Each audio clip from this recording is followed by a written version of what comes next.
Okay, it's a 2004 Dodge Sprinter. I was driving down the road about 3,000 RPMs. All of a sudden it started knocking.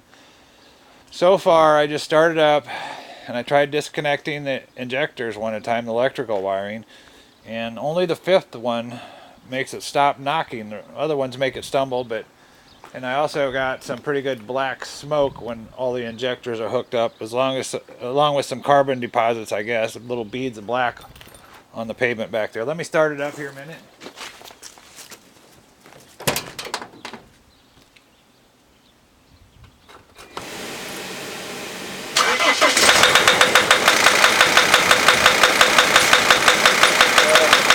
There's the knocking sound, and I'll go and unplug the number 5 injector.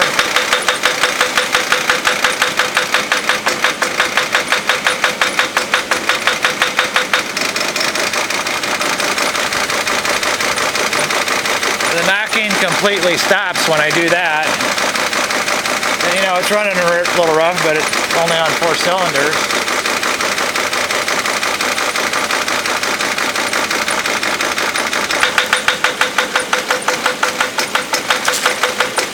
And I'll go rev the engine a little bit here.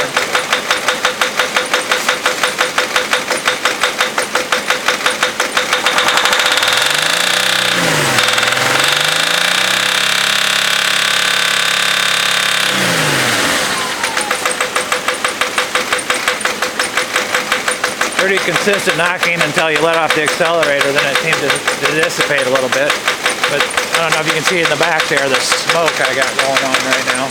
Then there'll be little beads of black stuff too. Okay, see if you can help me. Thanks, bye.